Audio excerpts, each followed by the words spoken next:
Donald Trump no longer facing any primary opposition. The focus tonight is on the Democrats' ongoing contest and the general election battle ahead. The focus on West Virginia. The Clinton campaign believes they will lose that state. A bit ironic, 8 years ago, she won that state over Barack Obama by some 40 points. Let's assume Bernie Sanders wins West Virginia tonight 60-40, right? Remember, 300-1. If he wins 60-40 because of the number of delegates at stake, it's a net gain of only 5 delegates. That's the problem for Bernie Sanders right now, is the same rules that have kept him competitive. The proportionality of the Democratic rules make it hard for him to catch up right now. Well, Trump easily wins without any opposition the Republican presidential primary in West Virginia. The fact that West Virginia is Trump territory is really a perfect illustration of the kind of voter that he appealed to so successfully. Bernie Sanders is the winner. A lot of Clinton supporters say get out. Bernie Sanders supporters are energized. It's called the Daytona 500 for a reason. Let him, he has every right to stay in the race because he still has a possibility. Still winning. But it's really hard to see. He has to win 66% of the remaining pledged delegates just to catch her, to beat her by 1. It's very unlikely, but it's still a crazy year. Let's play on. Hi, I'm Carl Azuz. Thank you for watching. We start with a quick update on the U.S. presidential nomination process. Voters in Nebraska and West Virginia went to the polls earlier this week to help nominate a Republican candidate for president.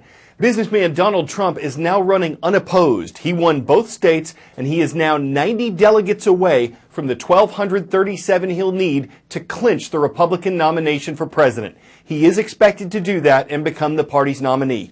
For the Democrats, even though former Secretary of State Hillary Clinton is still in the lead, it was her challenger, Vermont Senator Bernie Sanders, who won in West Virginia Tuesday. Nebraska had its Democratic vote back in March. So as of right now, former Secretary Clinton has 1,719 pledged delegates and 516 superdelegates.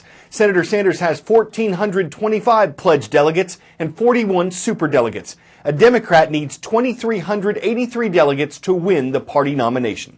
Most of the lawmakers in Brazil's Senate said they plan to vote to move forward with impeachment proceedings against Brazil's president. Teachers, you can find the results of that vote at CNN.com. This does not mean that Brazilian leader Dilma Rousseff has been removed from power. If a simple majority of the Senate votes in favor of impeachment proceedings, it means she has to leave the presidential palace for 180 days and defend herself in a trial.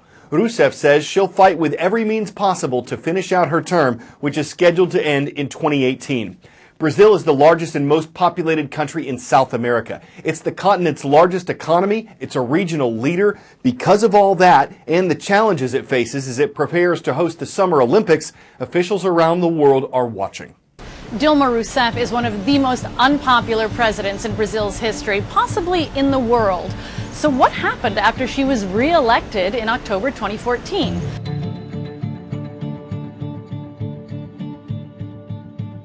Well, to start with, the economy is tanking. Many call it a depression, high unemployment, high inflation, and that means a lot of Brazilians, frankly, aren't in the mood to put up with political corruption. Investigators had already started to reveal a bribery scandal involving the state-run oil company Petrobras before Rousseff's re-election, but it snowballed afterwards with accusations against top business leaders and politicians in Rousseff's Workers' Party. That meant that while Rousseff herself wasn't implicated, millions of Brazilians have taken to the street, and with public opinion in their favor, opposition lawmakers decided to forge ahead with an impeachment motion in Congress, accusing Rousseff not of corruption, but of breaking budget laws to try and hide the sorry state of the economy ahead of re-election.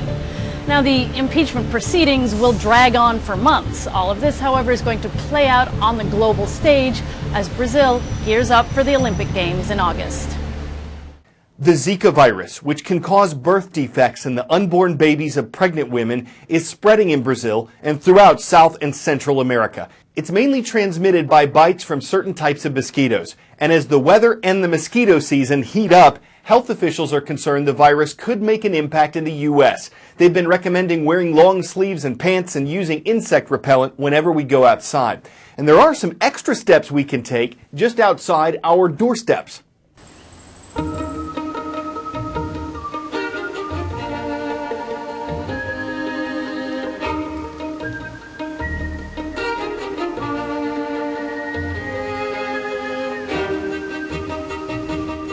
mosquitoes grow in water. That's how they hatch. The female mosquito puts the eggs in the water, and 3 to 7 days later, after a number of changes, a real mosquito flies out to bite you. You get rid of the water, you get rid of the mosquitoes. You get rid of the next batch, the next hatch of mosquitoes. So look for bottle caps or solo cups or bird baths or dog dishes or kiddie pools or tires in your yard. Even English ivy can make its own problems with its little cup of water that it holds. If it holds it long enough, it can be a breeding ground for more mosquitoes. So if you eliminate the water, you eliminate the hatch, you break the cycle, and you reduce the population of mosquitoes in your area. If you're not making one request on each day's transcript page at cnnstudentnews.com, you're missing your chance to be on the roll call. Columbia Falls Junior High is here today. It's from Columbia Falls, Montana, and we welcome the Wildcats. Colmer Middle School is in Mississippi, the city of Pascagoula. Watch out for the Panthers while you're there.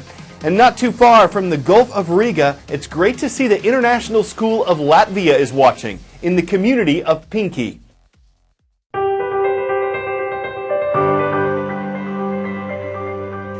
Paula Clausen couldn't accept what she saw just outside Tijuana, Mexico. Lean-tos, where some people are living, were blown right over by high winds. Rats, tarantulas, and scorpions could walk right into some of the makeshift homes there. This is according to Project Mercy, a nonprofit that Clausen founded in 1991. It's changing lives in the region, one house at a time. San Diego is one of the wealthiest cities in the States. But just right across the border, it's a different world. On the outskirts of Tijuana, there is no running water, no sewage system. The floors are dirt and vermin crawl under the walls. It's hard for Americans to imagine. 25 years ago, I went just to donate clothes, and I was shocked. I knew I had to do something to try to help them.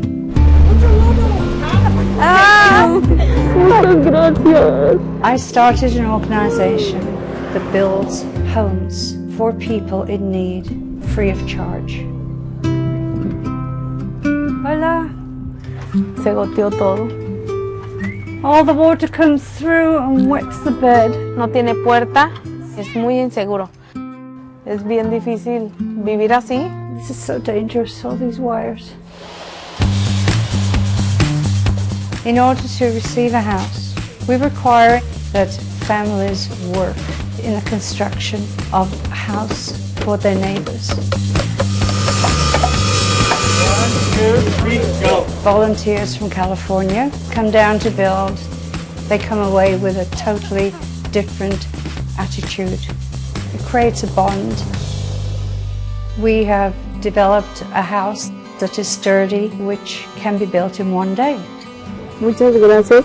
No más frío, no más lluvias, más seguros. These are our neighbors. To see the joy and the relief on their faces, that gives me the energy to continue.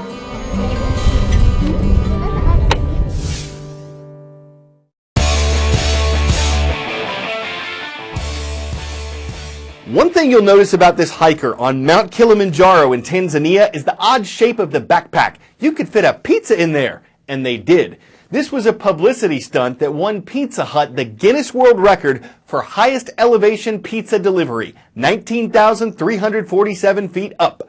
Pizza Hut says it used an airplane, a motor vehicle, and a relay of professional hikers to deliver the pizza. It took 3 days, and even with a battery-heated backpack, we're not sure how fresh the pepperoni and extra cheese pie tasted.